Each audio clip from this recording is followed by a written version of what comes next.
afternoon. This is the Thursday, December 5th, 2019 meeting of the Athens City Planning Commission. 4 members are present, 1 absent at this time.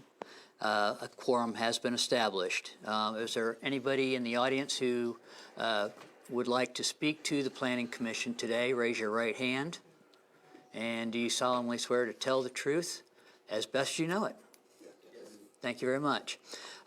Disposition of the October 3rd meetings. Are there any comments, questions, additions, etc.?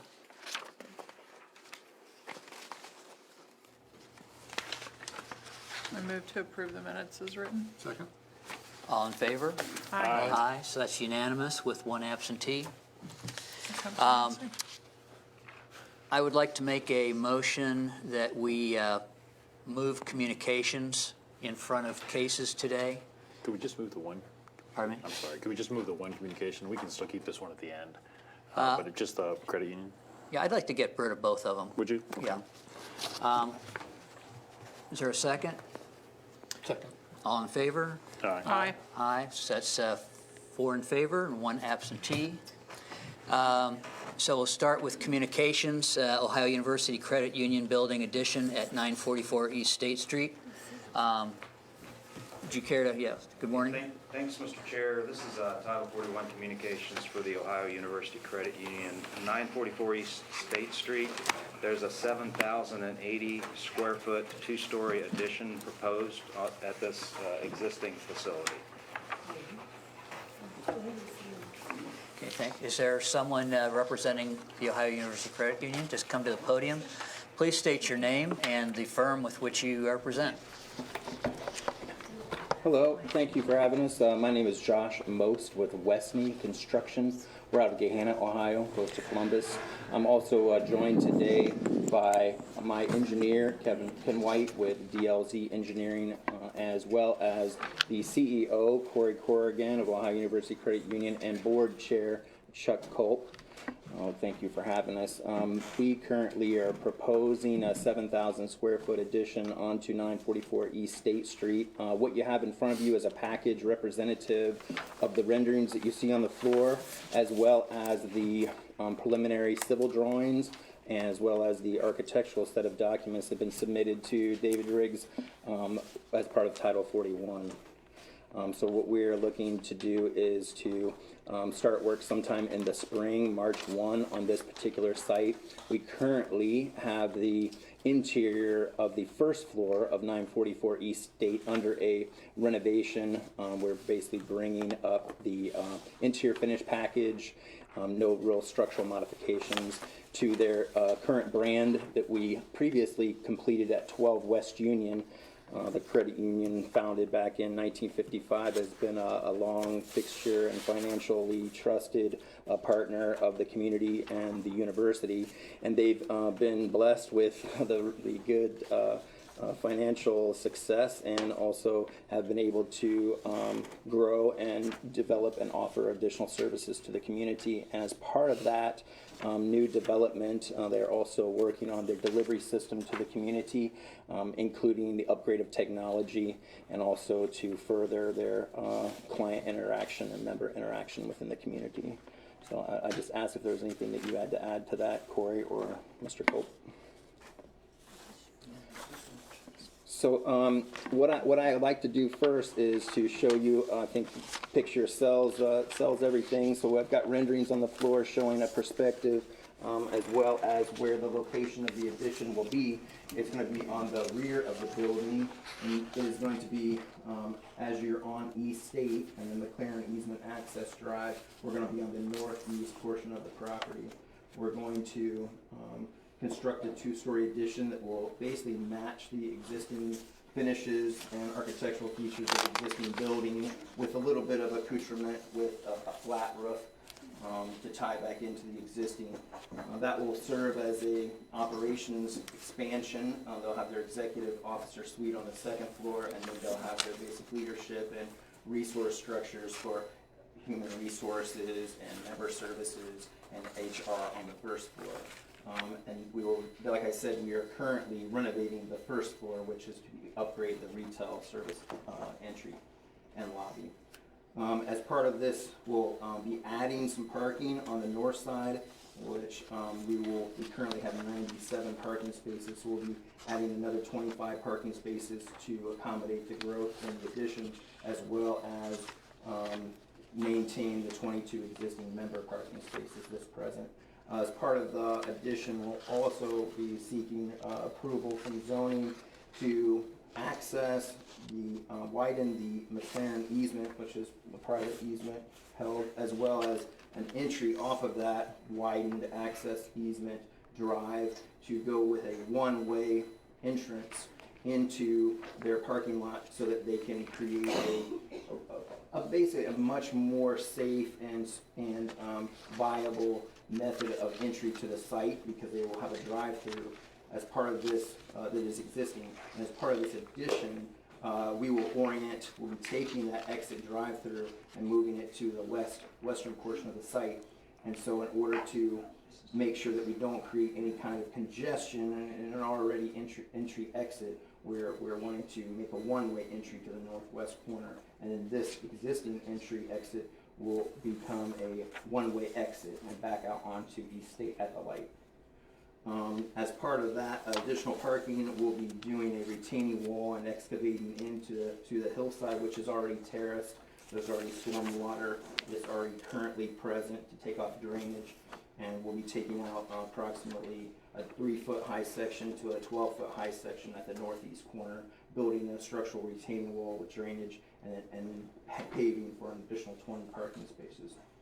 So that really is a site overview for the addition.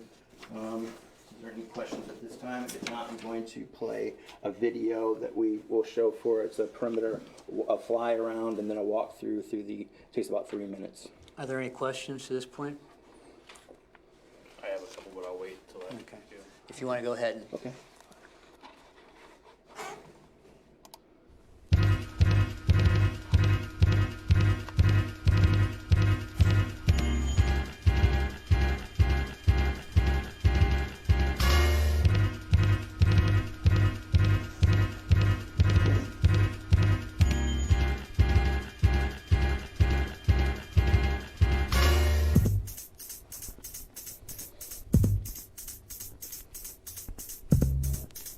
That's the existing drive-through that will remain, as well as the canopy structure.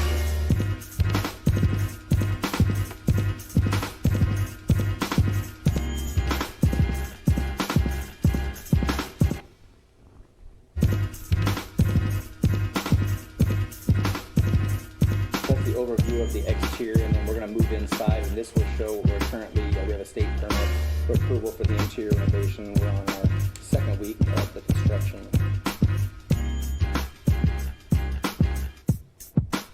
This is upgraded, they call it a teller pod, but it's basically an open individual teller line with 4 positions to interact with members.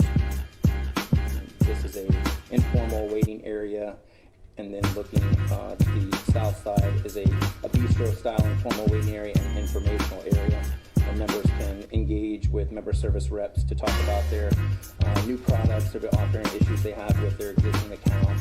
It could become an educational outreach program to the university, the area high schools, to instruct on how to better plan for financial futures.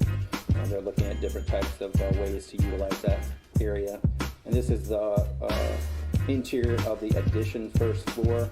And this is the HR department, the member services area, and the marketing division. And there'll be 16 seats with a training room and a conference area, so there'll be approximately 16 opportunities for staff here on the first floor.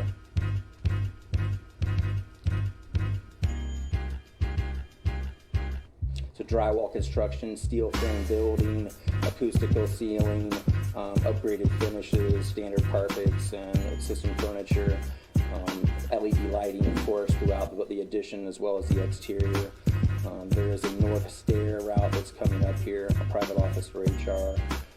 We're going to be using sustainable materials throughout the addition.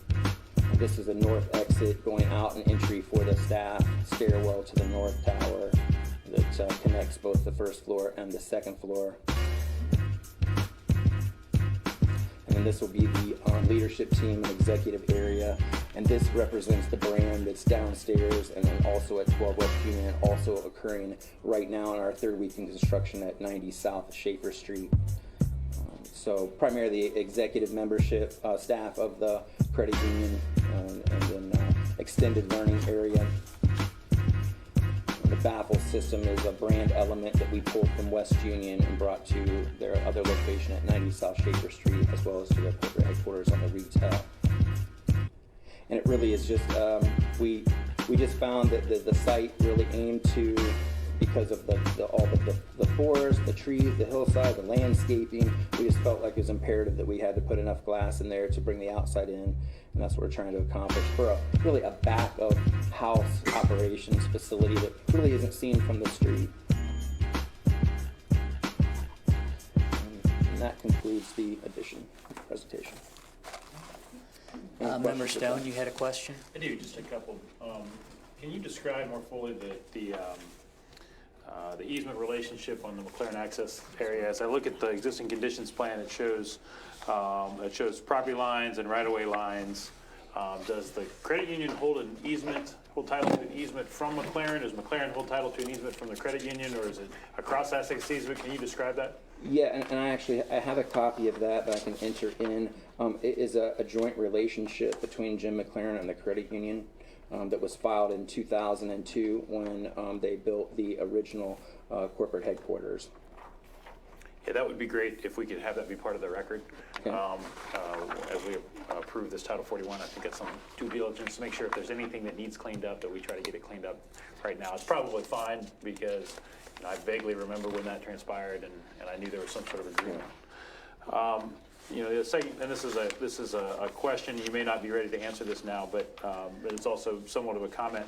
Since the original headquarters was built, the city has enacted stormwater quality standards, and it's in our Title 5.07. And so, whereas there's no retention requirement for increasing the impermeable surface for a site of this size, it's too small, there is a stormwater quality requirement. So if you would take a look at that and ensure that best management practices for stormwater quality are incorporated into your drainage design, given that you're increasing the impermeable surface by adding the 7,000 square feet of building space plus those additional parking spaces in the back. Yeah, That would be something absolutely. That we'll look forward to grant approval.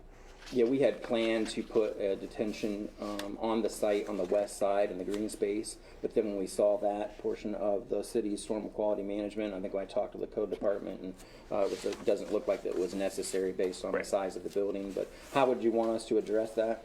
There are some best quality or best management practices that are identified in that, and as long as you are attempting to basically keep the stormwater cleaner than just straight running off the pavement, then you're meeting the intent of that legislation. Okay, and then I'll just ask you all as well to take a look at our stormwater plan we have in our civil documents as well, where we're adding additional catch basins and tying to existing. That is in our civil document. You have that page.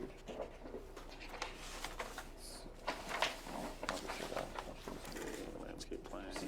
It'd be page C6 of the civil documents, and we'll make sure that our notations there, we're following best management quality, and we'll make sure that we adhere to the storm quality standards adopted by the city. What's that? I think they are now.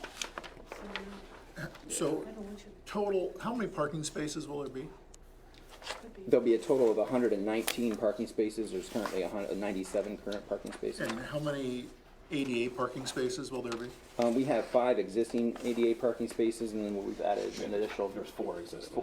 4 total. Driveway. So there'll be 5 Drive now. through. So there's 4 existing. We're adding the additional parking space for handicap parking, which exceeds the requirement, correct? And then the parking, the new parking that you were talking about, will there be, I'm assuming that's for employees, people working in? Correct. That primarily is staff parking. The 22 parking spaces that are basically assigned to members are on the southwest corner to the front of the building on the southeast corner. So there's 22 existing parking spaces there that we are maintaining for member parking. So would there be any ADA parking in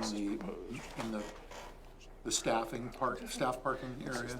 As shown right now, all ADAs in the In the same front? location. So if I work there and I have mobility issues, I'll be parking in the front.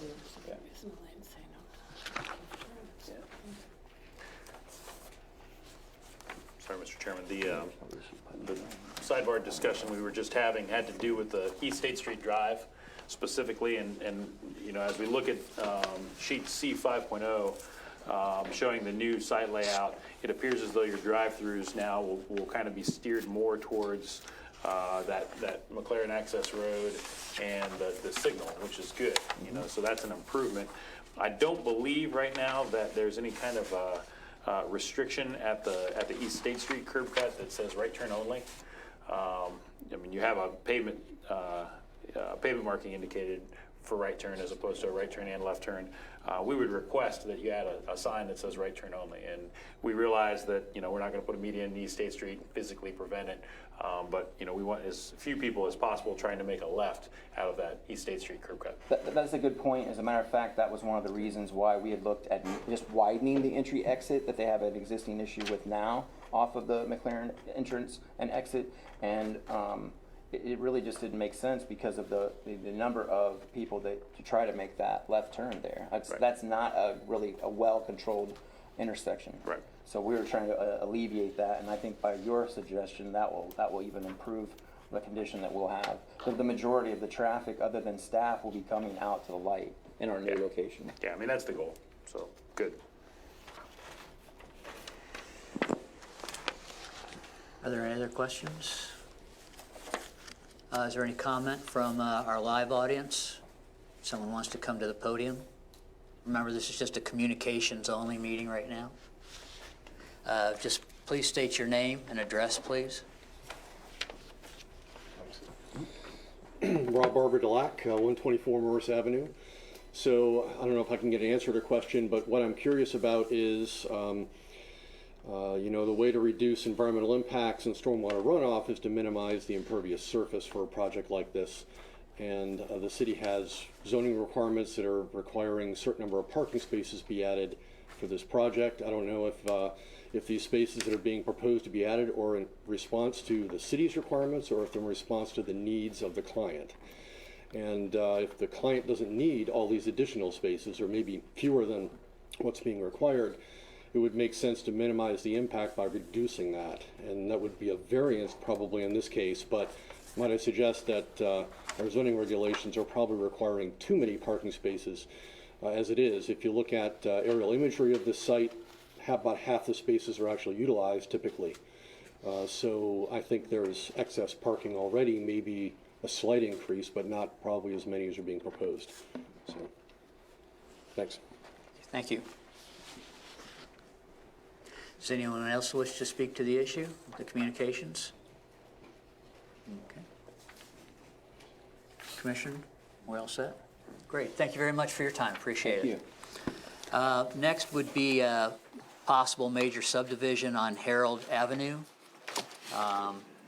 Mr. Riggs, do we have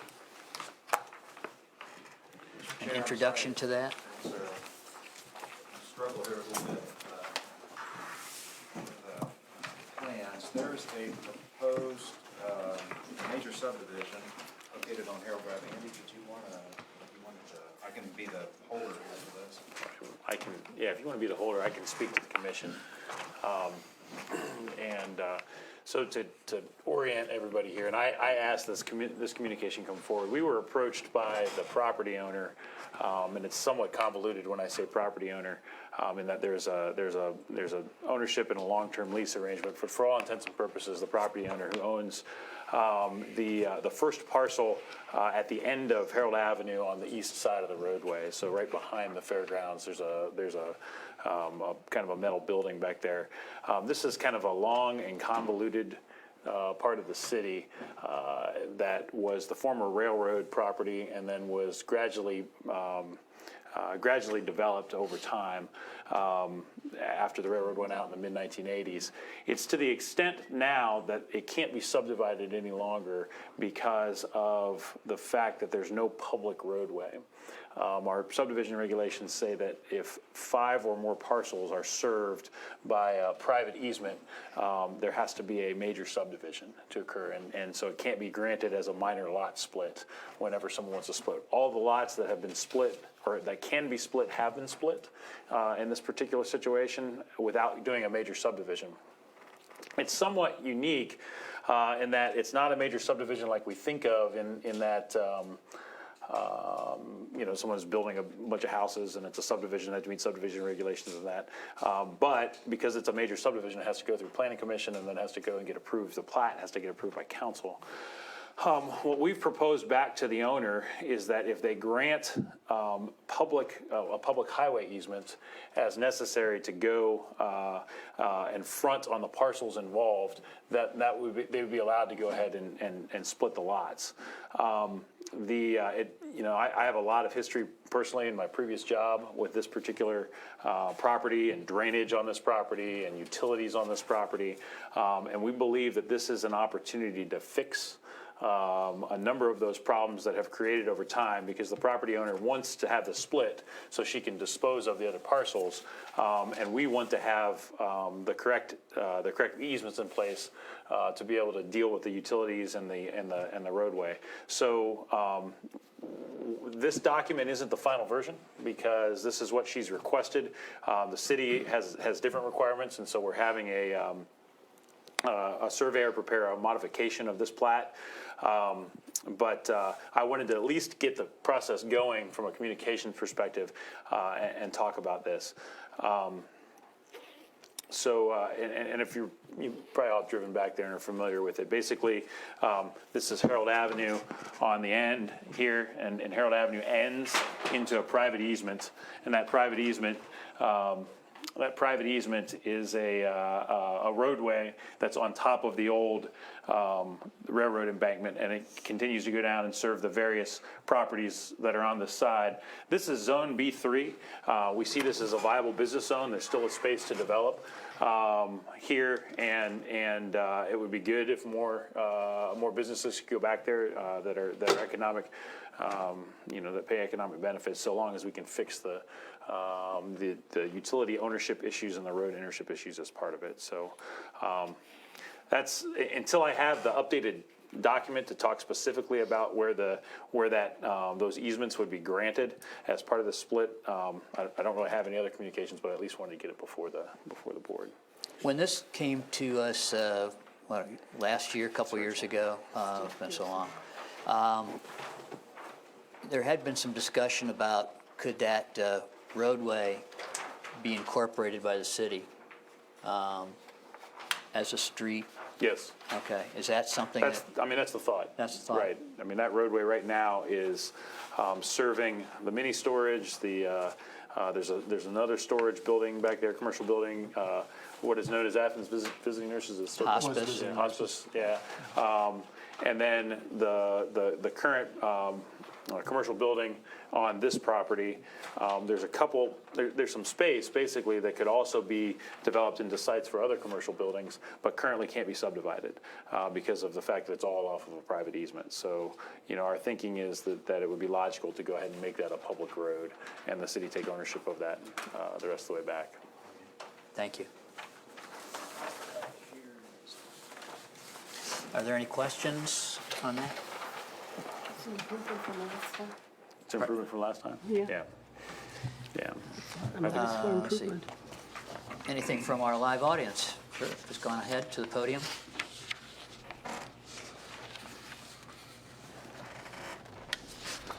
Rob Delac, 124 Morris Avenue. Just curious about the implications for a potential connection road that's been discussed. I've heard it talked about, but never seen any plans for it that would go near this property. It would seem Harold Avenue to connect to West State from West Union, I think. I don't know if there are any formal plans, but I've heard it discussed. How does this play into that? Or is there any idea on how that would work? Can I ask a question or is it a comment? Well, whatever you want it to be. Okay, a question then, if I can get it. Well, the first thing, as Service Safety Director was mentioning, is, currently it's a private road. And for us to acquire that and have it released to the city, then we could start exploring other things that could happen with that. But at this point, it's just cleaning this up to where the city takes ownership of the road itself. So is there a dependency? Is this needed in order to make it possible to put a connection? between union and state? Well, it would unless a private were to try and do it and keep it a private Garage and road. a half, yeah, garage. Yeah, I mean, that would be All right. one round. Thanks. Thank you. Okay. You could say that. Okay, moving on to cases. I can show it to you. There's a couple different We have rounds. discussion of case 19-07, City Council Resolution R-08-19, request to consider amending a zoning code to include short-term rentals in residential zones. We did have our special session a couple weeks ago, and we received some good input from the citizenry at that time. And today, we are going to begin the process of working our way towards a vote from the Planning Commission. And we would be holding discussion first today and receive any additional comment from residents. And we just proceed from there. Do we want to go ahead and offer the audience a chance first, or No, we'll let's just go go ahead? ahead since there It's were changed. amendments to, there's Yeah. a lot of amendments to what council has brought forward that we took up to the planning commission. So I think we start there first. Okay. A lot of these amendments were through the public hearing. Yeah. Okay. If I could, What did Members he say? down? But did he say they were at the public hearing or because of the public hearing? yes, because of the book. Yes, what, Because because of of- the public hearing, okay. So if it pleases the chair, I would go and speak to this document here that Thank you've you. got in front of you. So, you know, as we're all aware, we had the public hearing. We took have a some number- extra, I'm sorry, we have some extra copies up here if anybody wants to follow along. Yeah. So we Might have to share. had the public hearing, and we're all aware that this was a you know, it's a sensitive issue, and there's lots of opinions regarding this. And our charge as a planning commission is to take the resolution that city council gave to us and either recommend it in its current form, not recommend it in its current form, or recommend it in some sort of modification. And so based on the communication we got from the members of the public, previous sessions that we've had here, and then our own, and when I say our, I mean the administration's own, basically look at the situation on how we can administer this and how we can administer short-term rentals in the city of Athens, we made some recommended changes. And so what you have in front of you is that resolution that the council sent to this commission with modifications to it in red. And if it's okay, I'd like to talk through what these modifications are, and then we can have discussion from there. So. Could we ask questions as we're going through? Absolutely, ma'am, absolutely. So, you know, looking in the beginning, we know that we will have to recommend, even though the Planning Commission's job isn't to go and write legislation other than the zoning code, but in conjunction with these changes, we're going to recommend changes to Title 15 and Title 29. So Title 29 is the housing code, and that's specifically where it talks about rental permits and the way rental permits are done and when they're required. And then Title 15 is our tax code, and that's specifically when it comes to the transient guest tax. And so and we don't have what those modifications would be present because we still got to work through it based on what we come up with zoning here. But my thought would be that when we put forward a recommendation, that it includes those proposed changes as well. So on the first page here, there was the resolution included adding unless otherwise authorized herein, and we thought that would be fine. Move down to number 5 for accessory uses, permitted accessory uses under R1. Number 5 as a use under R1 is rentals. So right now, rentals are allowed in an R1, and it says, to read it here, the keeping of not more than 2 renters by a resident owner or by keeping of not more than 3 adult renters plus related children by a non-resident owner. Housekeeping units may not keep renters. We would propose, from an administration perspective and based on comments from folks, that we add the sentence, rentals for any duration must be annually permitted per provisions in ACC 29. And that kind of will reflect back to our changes to 29 that we'll propose, because right now, if you if you have a rental in the city of Athens of any type, you only have to get it permitted if you rent it for more than 6 months. And so we would propose that if you rent anything in the city of Athens, that you have to get a rental permit. You could either get a rental permit for greater than 30 days, which would be your typical annual rental permit, or you would get a rental permit for less than 30 days, which would be a short-term rental permit, or you could get both permits. And that's what we would propose that would go into 29. But I'm sorry. But why would you do that? Because it's not that much for a rental permit, and you'll have a bookkeeping nightmare. I don't think we will. You don't think so? I don't think we will.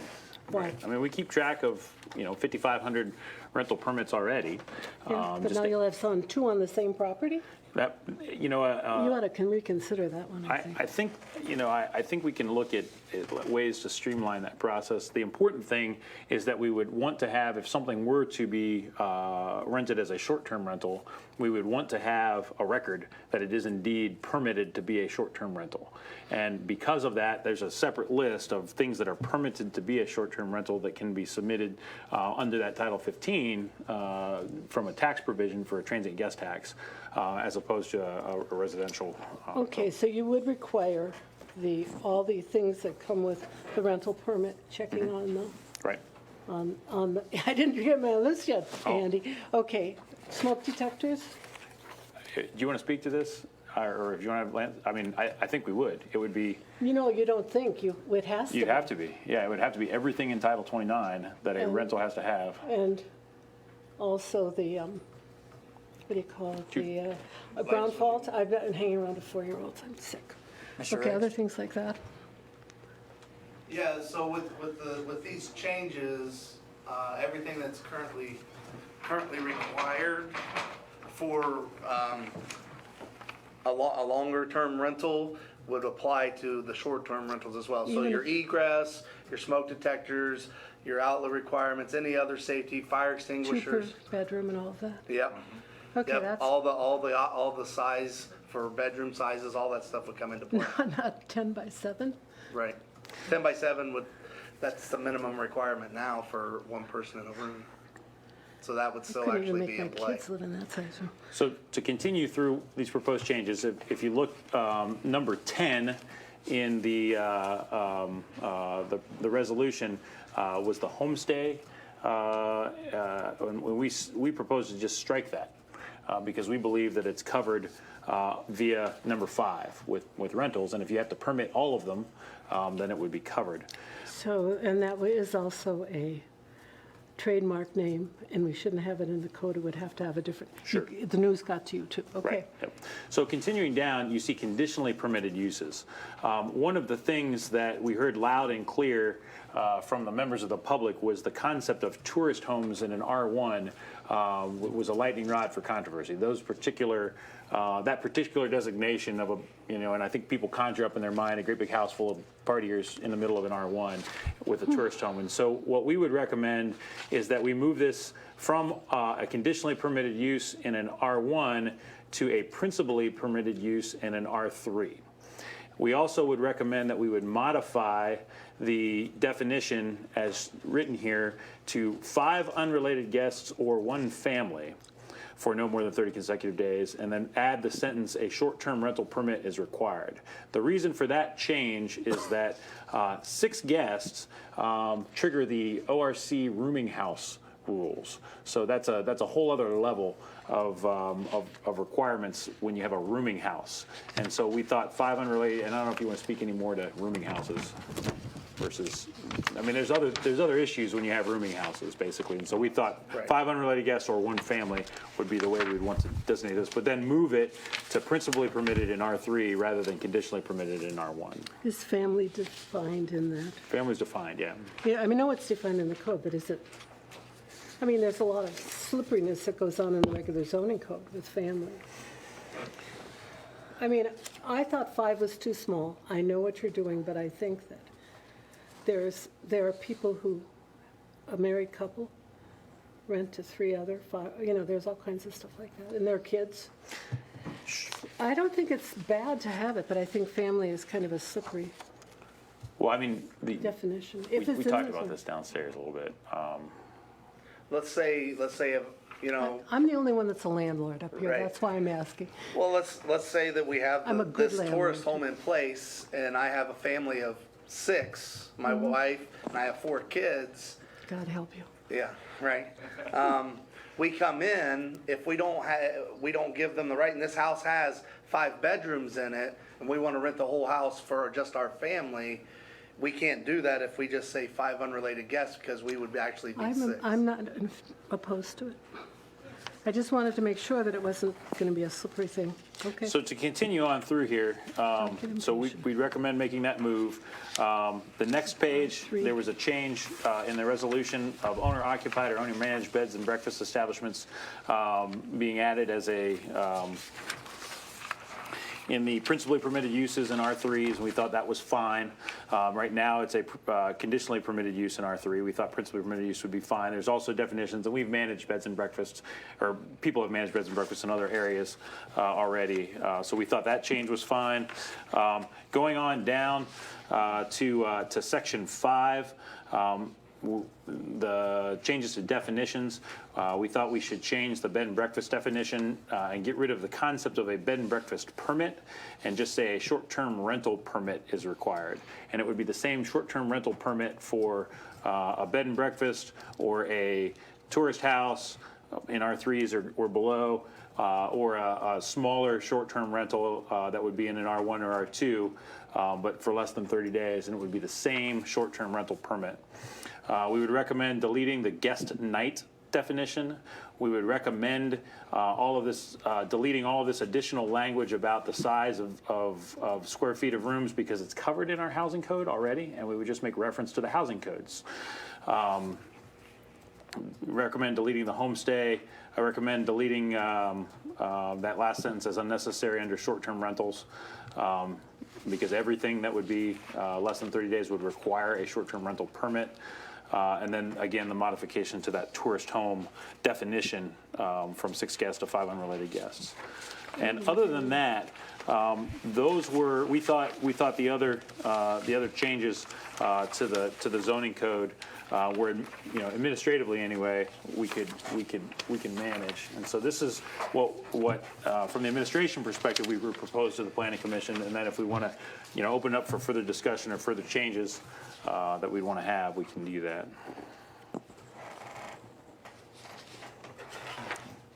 Does this also expand the number of homes that would have to be inspected just as regular rentals? We think so. We think we might end up having about 50 or so. I mean, that's our estimate. One of the things we discussed is keeping track of people who are kind of doing it, occasionally, and using an external service that monitors, like VRBO and Airbnb and the various websites to find those and just notify us. The fact that everybody would have to get a permit for every rental allows us to keep track of them. We don't think that it would be so onerous that it would be impossible to pay attention to. We also think that some of the casual folks, because of the requirements to meet the housing regulations with regards to egress and outlets and safety and smoke detectors and carbon monoxide detectors, maybe someone who would casually do it now maybe would think twice, because they don't want to have to upgrade their house in order to meet those regulations. The other thing to share is that, under the code, it doesn't speak directly to the Department of Development and Code Enforcement to be the inspectors. It could be that fire assists, because they do inspect all businesses in the city of Athens, and are looking for basically the same safety issues that code would be looking for. So there could be some shared responsibilities if we saw that this really started to grow.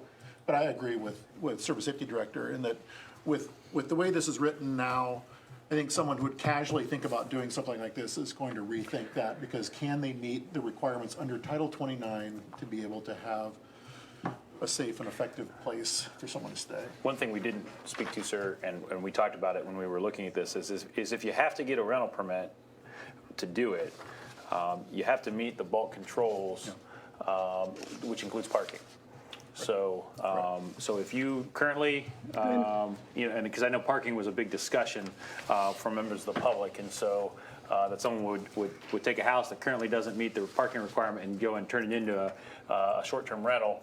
If they don't meet the parking requirement, they couldn't get a rental permit. Why would they be able to get a rental permit for a short-term rental? So our thought is that addresses that problem as well.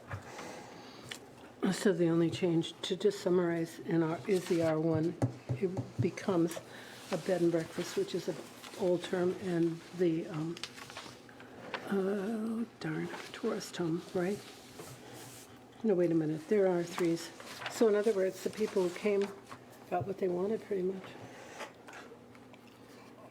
So tell me the zoning designations. Homestays out, and then we have tourist homes, and then we have Tourist homes were moved to R3. R3. That's, okay. So it's out of R1. That's one thing that people were saying. Okay. Absolutely, absolutely. And what else? And the parking, as Service Safety Director just mentioned, you know, it's got to be covered under Title 29. And so if you're non-conforming, And even for rooming, not a rooming house. So, and in R1, you currently can do rentals in R1s. Oh, yeah. And so, right, and so you could also do short-term rentals in R1s if you got a permit, a short-term rental permit, which would have the same requirements as the long-term rental permit. And then you'd register it with the code office, and it would meet the same, and it would have the same restrictions placed on it, you know, not more than 2 renters by a resident owner, or the keeping of not more than 3 adult renters plus related children by a non-resident owner. So that would be the, I guess, the limit of people to do it if they Density. were density, right, in an R1 if you were doing a short-term rental in an R1. It's pretty good. Well, we have, you know, a functional code enforcement department that's very professional and very good at inspection of rentals. You know, so we didn't think we needed to reinvent the wheel with short-term rentals. We just need to be able to track it properly and you know, and understand where it fits in the overall scheme. you know, and I'd like to add, I certainly appreciate the input that did come from the Department of Development and Code Enforcement. Because you guys live this life every day, and you know what you're looking for, and so I think it's really, you've been immensely helpful. Member Zemter, do you have any? I don't have any questions at the moment. Okay.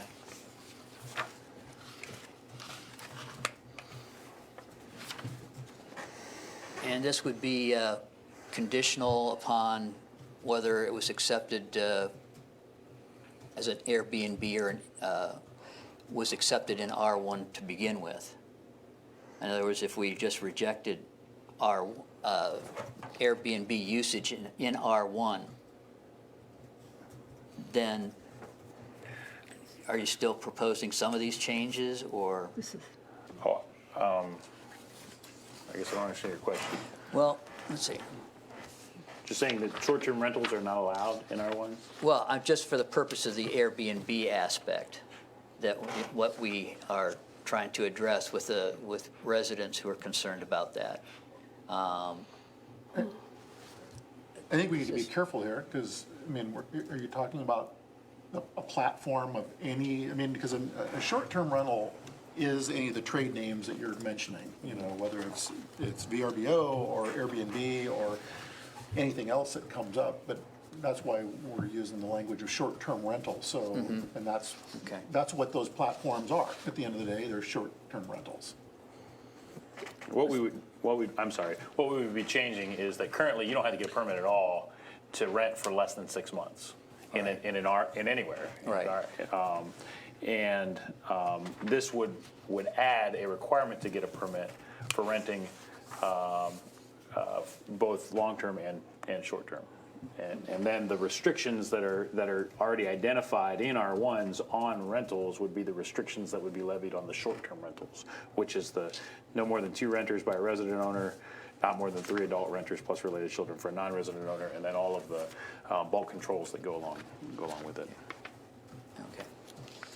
Are there any comments from residents or our in-house audience right now? Just go ahead and come to the podium, state your name and your address, please.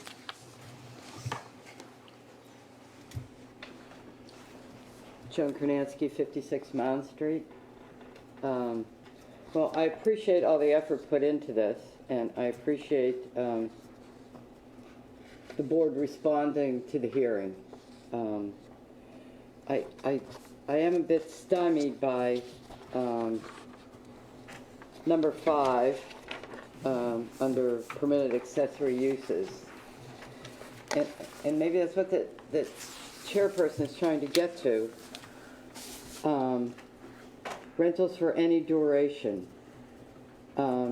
Basically, what you're doing is opening up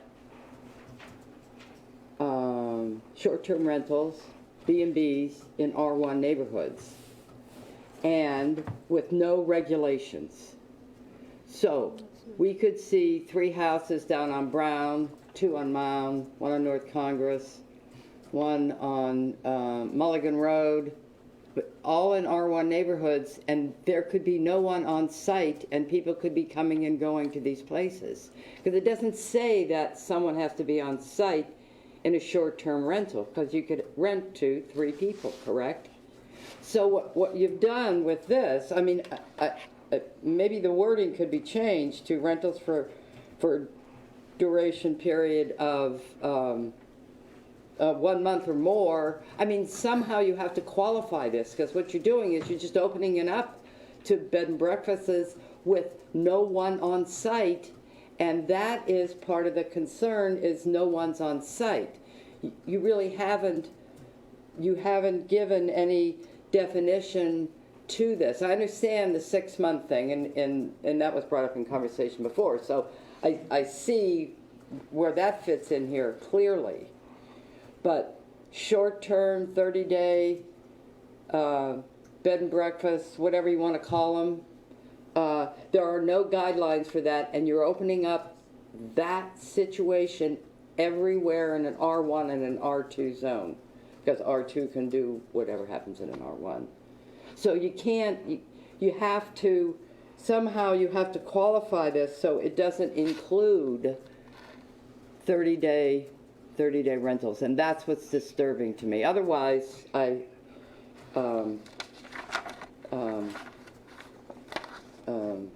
only other concern, and I think this was Jim Fuller's concern, because he has an approved, well, I guess you would call it now maybe a tourist home out on Richland Avenue. It's a beautiful place, and he rents it depending, sometimes for less than 30 days, sometimes more. And so this would no longer allow him to do that for more than 30 days. And the second, and I'll speak to that if it's okay, Mr. Chairman. That second thing that you said, I mean, if he intended to rent it for more than 30 days, he'd have to get an annual rental permit. If he intended to rent it for less than 30 days, he'd get a short-term rental permit. If he wanted the option of doing both, he would just get both rental permits. oh, you could, so you could have 2, okay. Okay, that was good. So hopefully he's watching and he knows that, because he was not very happy about that. So anyways, to deal with this section 5 then, that's the only thing that's troubling to me, because you really left it wide open. And left it wide open. And I think it needs to be qualified.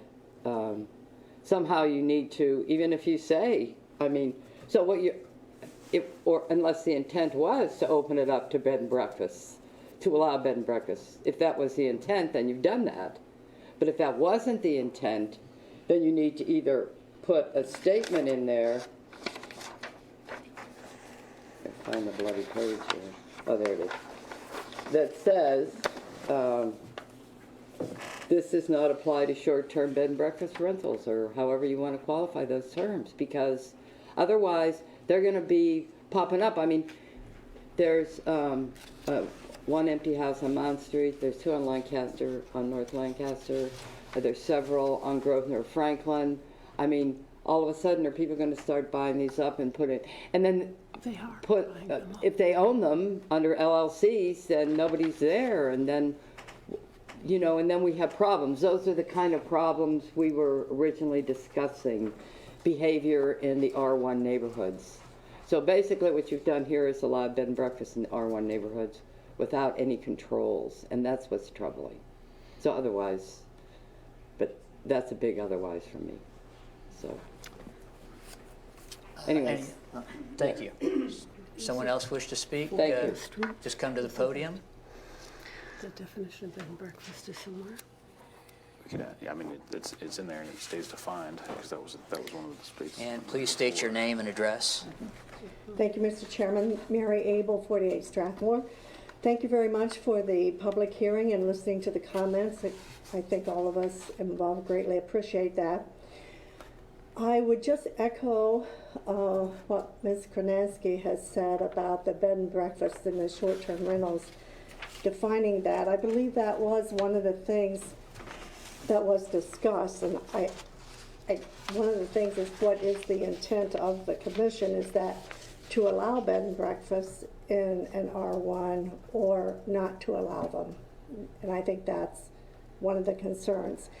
The other thing is, I would like to say that I think the Athens City Code Enforcement Office does a terrific job. I think that they are going to have more work on their hands, and I guess I'd just like to say I do think they need some additional help, because they do a yeoman job of doing 5,600 rentals a year. That is a lot, but they do a good job, and I just say with this proposed change, just making sure that there's some way that all of that can be covered. Thank you. Anyone else care?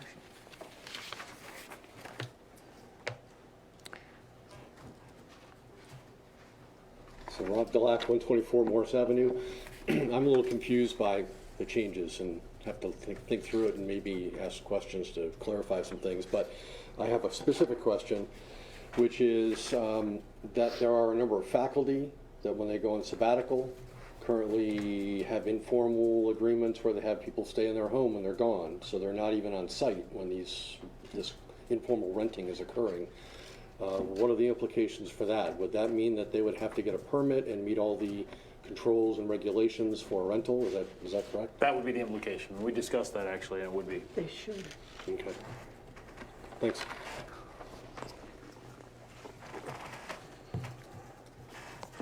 Anyone care to just state your name and address, please? Jack Stoffer, 69 Elmwood. Thanks for listening and thanks for your considerations. And I don't understand everything that was said. So I believe I heard you say no tourist homes in any R1 zone. Is that what you decided? Is that what you're... Well, I mean, the body hasn't decided. However, that's what I mean, that's what you just said you were considering Right, at this moment. Right. Correct. No tourist homes in R1. Correct, as defined in the resolution that we received from council. Check, okay. Now, in regards to R1 zones, I'm not just R1 zones. So we are going to allow short-term rentals in R1 zones, however you want to refer to them, short-term rentals, in R1 zones. Is that what is proposed at this moment? And my question, or my follow-up question, or my concern is, if you're going to allow short-term rentals in R1 zones, it seems that if that's the case, for the protection of the folks who are currently residing in the R1 zones, that there should be stipulations or regulations, although hard to enforce or maybe impossible, that they would be owner occupied at the time of the rentals. In other words, you don't rent your house out and go away for the weekend. Somebody is on site, so you know the kind of conduct that is going to be happening at that building during that stay. Member Stone, did you? I mean,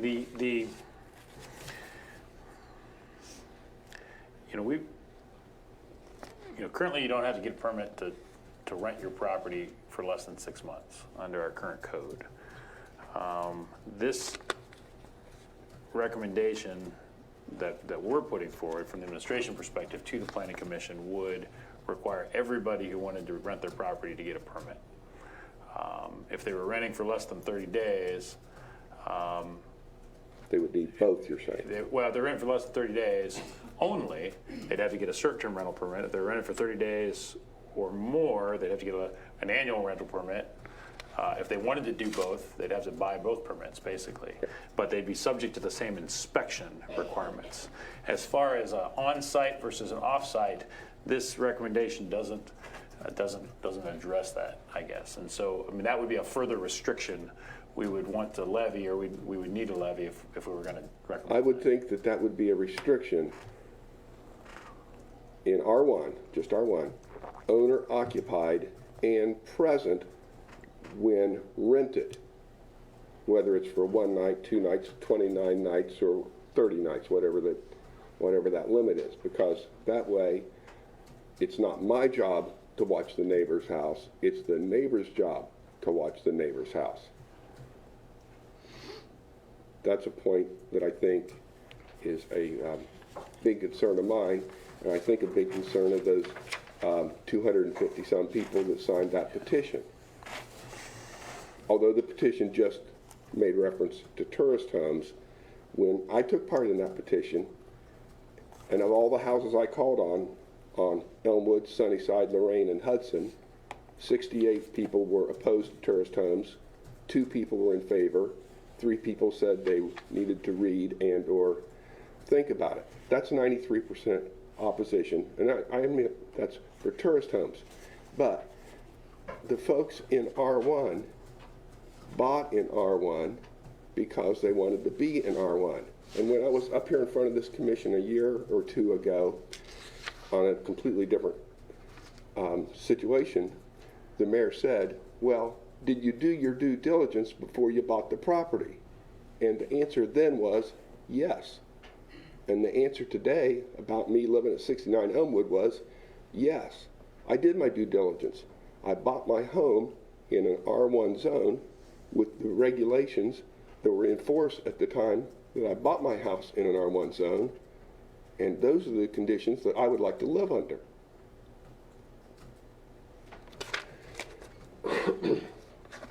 Now, in regards to bulk controls, I don't understand all this.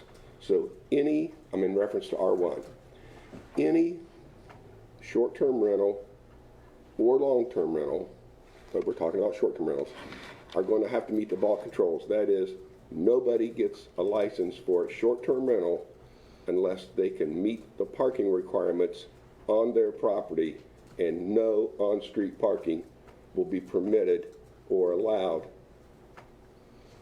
in a short-term rental in an R1 zone. New. So there are many rentals in the city of Athens that are grandfathered that have. Moving forward Correct, about yeah. short-term rentals, Correct. not looking back, looking forward about short-term rentals. You know, I think, and you can speak to this maybe, but I think that if somebody had a parking failure where they couldn't meet it, they are allowed to go and seek a variance. But on the face of it, you're correct. If they didn't have the off-street parking to get a rental permit, they wouldn't be allowed to get the rental permit and meet that use because they don't meet the bulk control requirement. Let me restate that. I didn't understand. Are they going to be able to get, even if they have to go to the BZA, a short-term rental permit in an R1 if they can't meet the parking? Are you saying they can go to the Board of Zoning Appeals and the Board of Zoning Appeals can say, yeah, you can have it, you don't need to have the parking, we're going to let you park on the street? I don't think that's a logical solution to the problem that I anticipate coming down the road at me with this.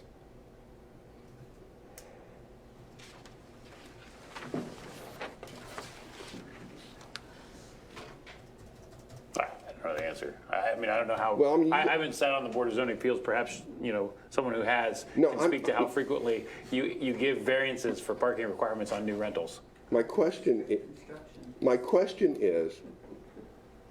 are you going to make it say that parking has to be on the property, just the way it is for the other people that have rentals at this time in R1, you have to have property on, I mean, you have to have parking on your property, not on the street. That's not allowed. At least that's always been my interpretation of the code. That, I mean, that's. And moving forward with the short-term rentals in the R1 districts, my question / statement is, if that's good enough for everybody now, that's good enough for everybody, and it's good enough for everybody moving forward, because it will impact R1 if they're able to go to the Board of Zoning Appeals and succeed. So I don't think it should be a possibility to go to the Board of Zoning Appeals on a parking issue on a short-term rental in an R1 zone. That is the concern of mine and many people in the city, I'm quite sure. And when I was going around with that petition, I'll guess 80% of the people were even unaware that this was even, they were just living their lives. They're not paying attention. I'm trying to pay attention and protect my property rights. And that's the reason I'm here. I want what I paid for, and I want my quality of life to not be diminished in any form. Mr. Chairman.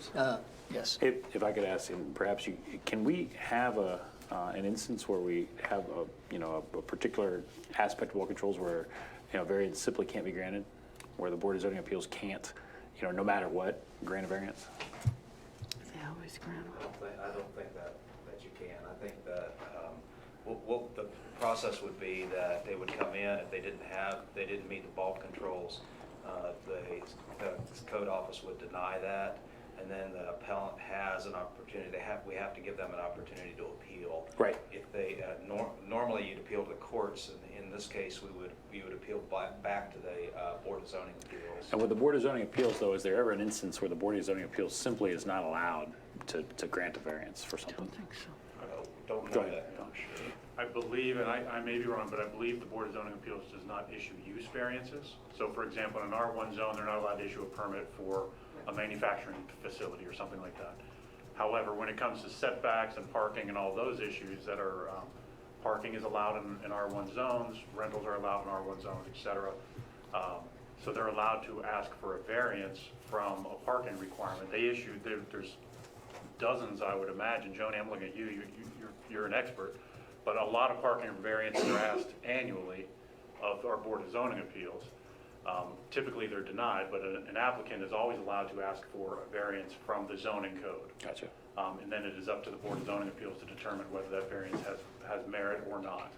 So not a use variance, but a bulk controls variance? Correct, Okay. yes. Parking, yeah, you're allowed to appeal. Now, we've even had people appeal to the Board of Zoning Appeals relating to bed and breakfast, and the Board of Zoning Appeals always shot those down 0 to 5, I believe, and made recommendations that they take it to City Council or the Planning Commission to get the zoning changed. Right. Because the argument was from the Board of Zoning Appeals, I believe, was that bed and breakfast is a use, and they could not award a use variance.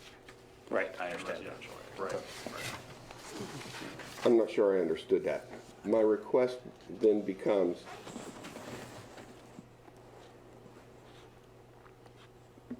can't you just make it so bed and breakfast or short-term rentals are not allowed in R1 zones, or they must provide parking for their short-term rentals in R1 zones? Are you telling me that's infringing on somebody's rights, or you can't legally make that rule? You can't make that law? Because that's the protection the folks in the R1 need to not have their rights further diminished or their quality of life infringed upon. Did you care to address that? Yes, Mr. Chair.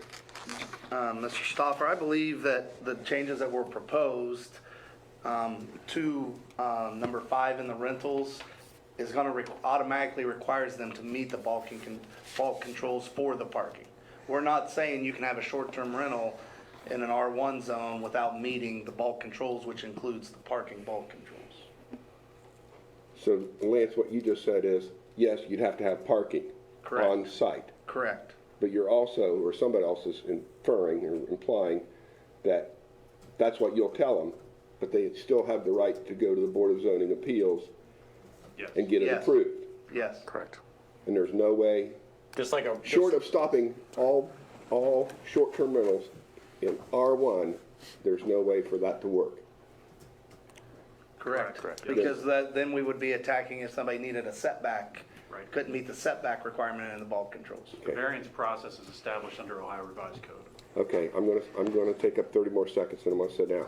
I'm gonna say the same thing I've said 5, 6, 7 times. I'm not concerned about any zone but R1, because where are we gonna go for our peaceful and quiet enjoyment if it's not in R1? Let everything be as you wish. In all the Bs, R3s, all R2s, maybe even on the main thoroughfares as they pass through an R1 zone. But then keep the short-term rentals out of the R1 zone, and the folks who bought their property and expected to live under certain conditions can continue to live under the conditions to which they purchased their property. Some at great expense, and most at whatever expense they can afford. They're in an R1 zone because it's R1. Where do we go for our peaceful and quiet enjoyment? Thank you. Thank you very much. Ms. Hollow?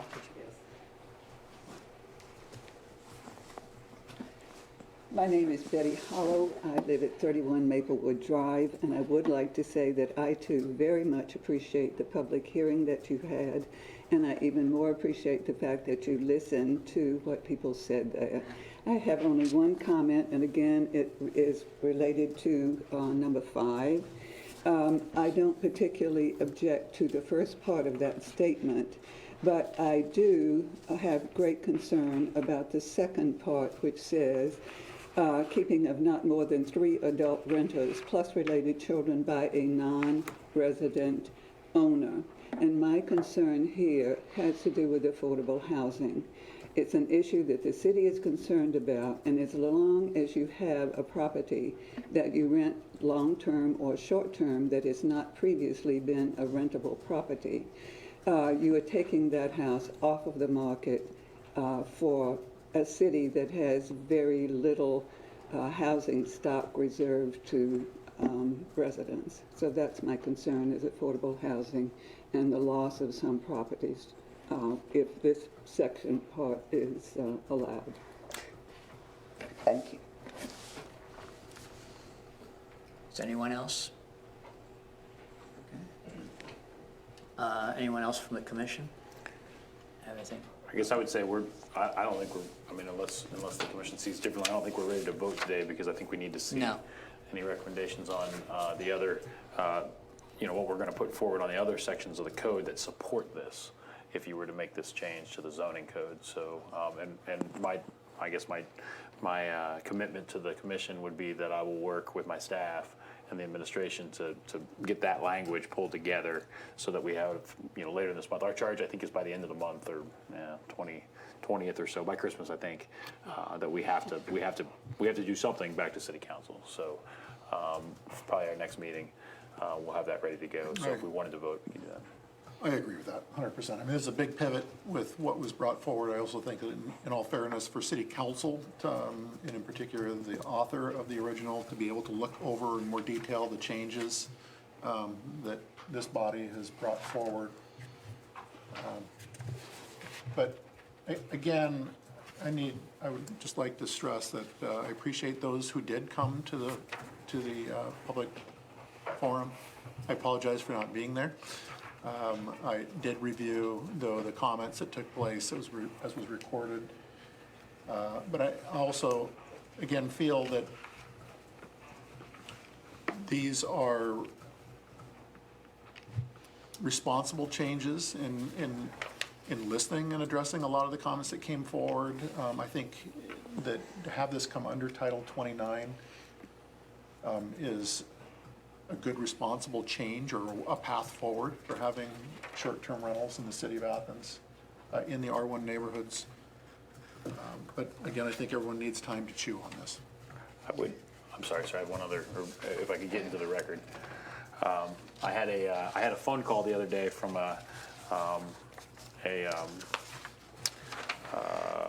an Atlanta phone number who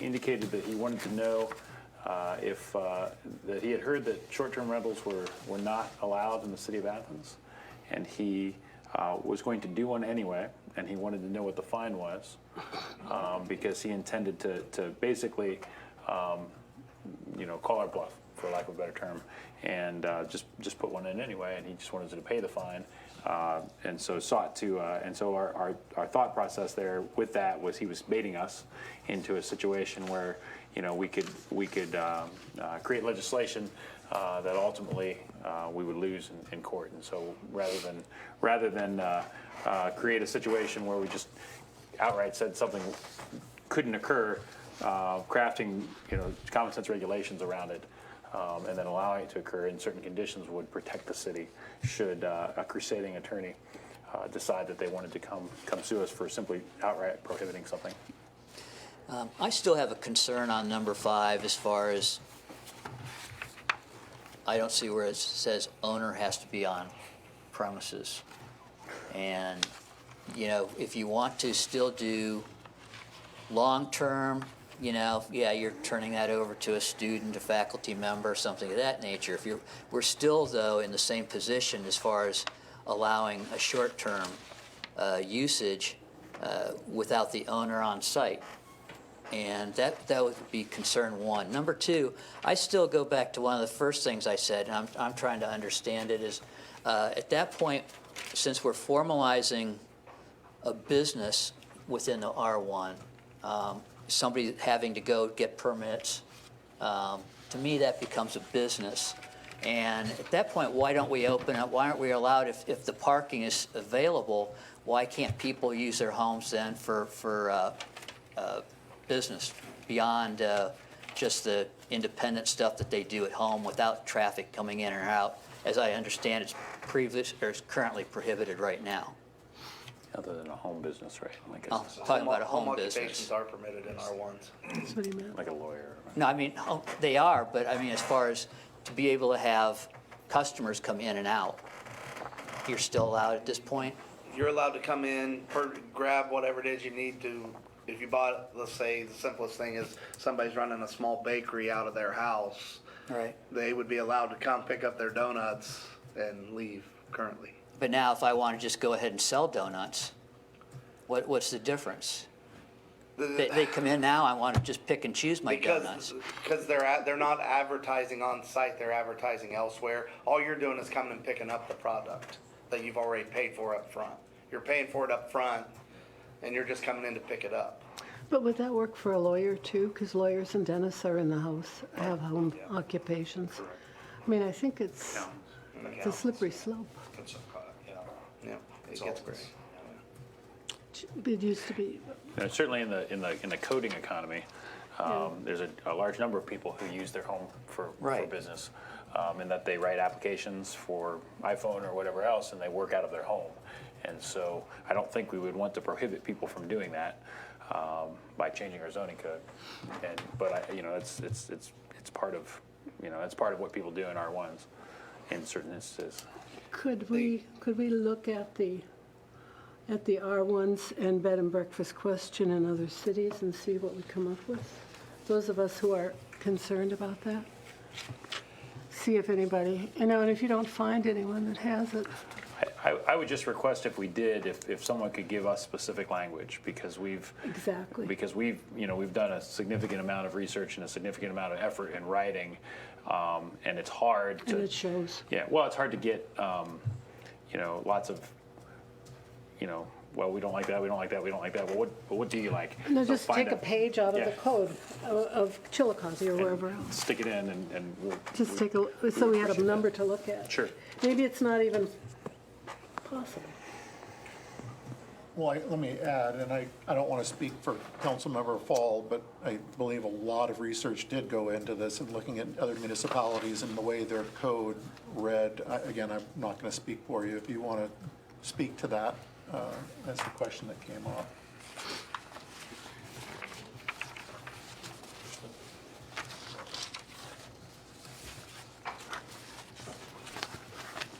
I'm Chris, 4th Ward. I think that one thing that's getting muddled right now is that this is just the first part of the package that has been going through to council to address this issue, seeing how there's concern, rightly, among neighbors of all the different zones. It's not just R1, and it's not just in the large lot R1s that this potentially can have an impact on. That's why there is a whole regulatory package that would go with this. Zoning is not a very good vehicle to put these sort of little things in because it makes the zoning code very onerous and hard to interpret and hard to enforce. So there is the Chapter 11 license requirements that have been going through council. We had one committee meeting.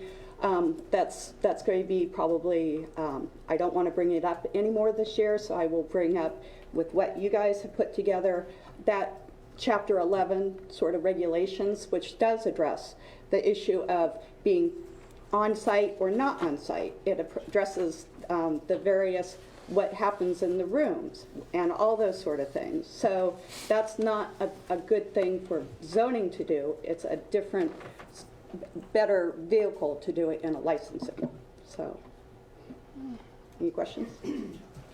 Just back to the question about the research that you have done to look at what other cities have done. This took me 2 years to write.